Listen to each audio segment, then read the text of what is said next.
ஆன்மீக அன்பர்கள் அனைவருக்கும் வணக்கம்.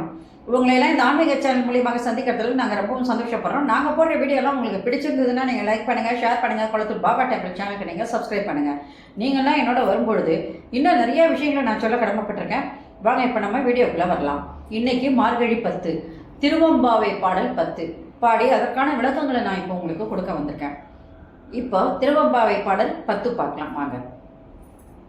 பாதாளம் ஏழினும் கீழ் சொற்கழிவு பாதமலர் போதார் புடைமுடியும் எல்லா பொருள் முடிவோம் பேதை ஒரு பால் திருமேனி ஒன்றல்லன் வேத முதல் விண்ணோரும் மண்ணும் துய்த்தாலும் ஓத உளவா ஒரு தோழன் தொண்டருளன் கோதில் குலத்து அரன்றன் கோயில் பினா பிள்ளைக்கான் ஏதவனூர் ஏதவன் பேர் ஆறுற்றார் ஆறு அயரார் ஏதவனை பாடும் பரிசேலோர் எம்பாவாய்.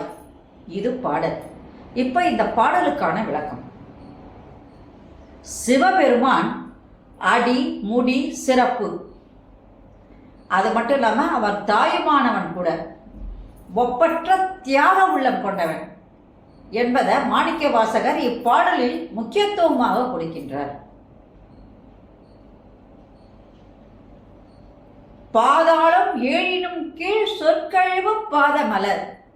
பாதாளம் ஏழுக்கும் கீழ் உலகம் தாண்டி சிவனினுடைய பாதமானது செல்கின்றது. நல்ல மலர்களை சூடிய சிவபெருமானுடைய திருமுடியை விண்ணுலகத்தையும் தாண்டி செல்கிறது. இறைவனின் திருவடி மலர்கள் எல்லா பொருள்களுக்கும் கீழ்ப்பட மேற்பட்டுள்ளது. அத்தகைய ஒரே திருமேனியை உடையவன் அல்ல, அவன் உமை ஒரு பாகத்தில் உடையவன்,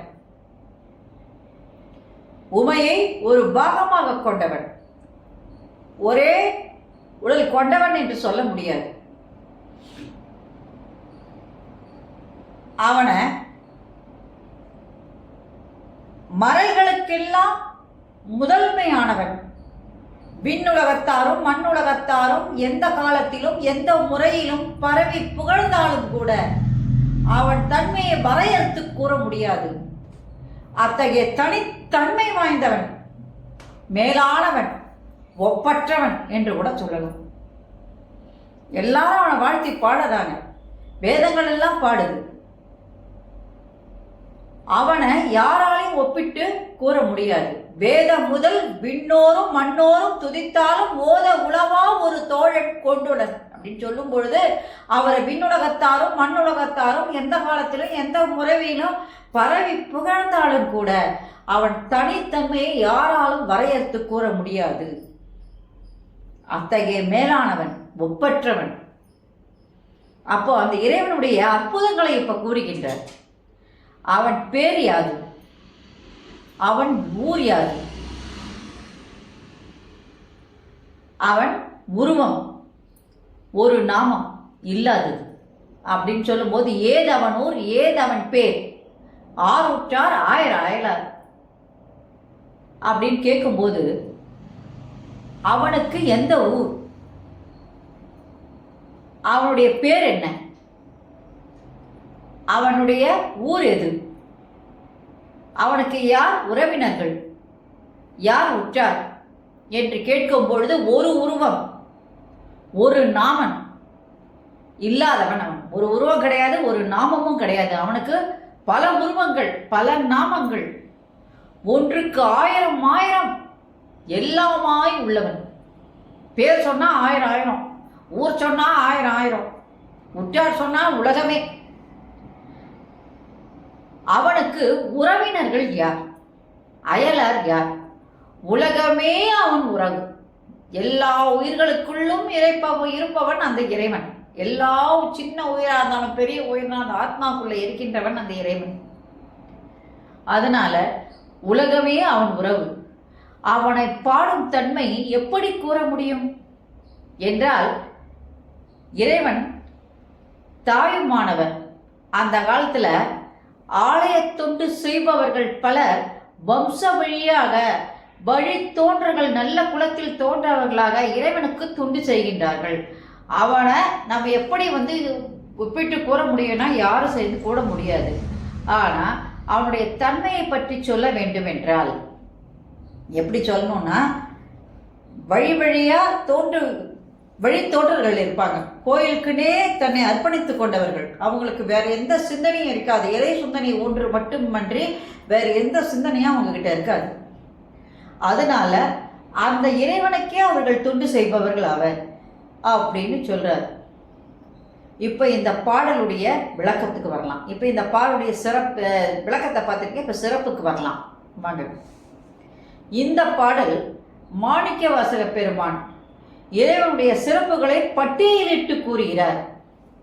அடிமுடி காண முடியாதவன் இறைவன். யாருடனும் அவனை ஒப்பிட்டு கூறவே முடியாது. தனித்துவம் வாய்ந்தவன், ஒரு திருமேனி உடையவன் அப்படின்னு சொல்ல முடியாது. அவன் ஒரு திருமேனி உடையவன் என்று சொல்ல முடியாது. ஏன்னா உமையை தான் ஒரு பாகமாக கொண்டவன். உமா மகேஸ்வரன் வேதங்களுக்கெல்லாம் முற்பட்டவன். விண்ணுலகத்தவரும் மண்ணுலகத்தவரும் எந்த முறையிலும் எந்த நிலையிலும் அவன் புகழை பாடினாலும் அது முழு தன்மை அடைந்ததல்ல. அது அவர்களால் உணர்ந்து பாட முடியாது. அவன் பல உருவம் உடையவன், பல வடிவம் உடையவன், பல நாமங்களை உடையவன். அவனுக்கு எல்லா ஊர் மக்களும் உறவினர்கள் தான். எல்லாமே அவனுக்கு உறவு தான். அனைத்தும் அவனை தாயாகவும் தந்தையாகவும் நம்மை காத்து தாயுமானவ பெருமானாக அங்கே விளங்குகின்றார்.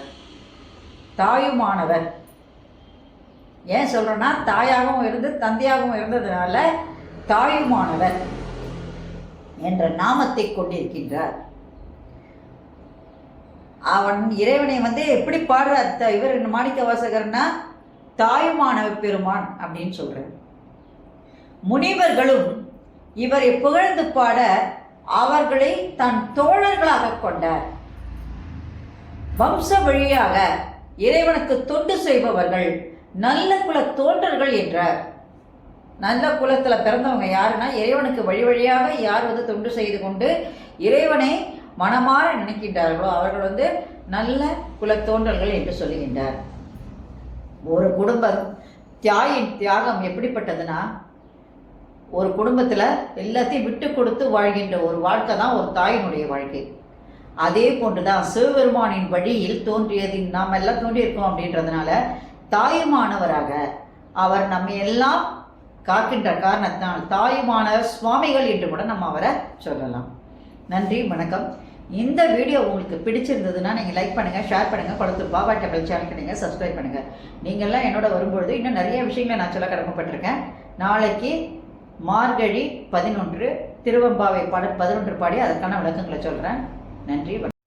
Subscribe to my channel and please press the bell icon for more videos.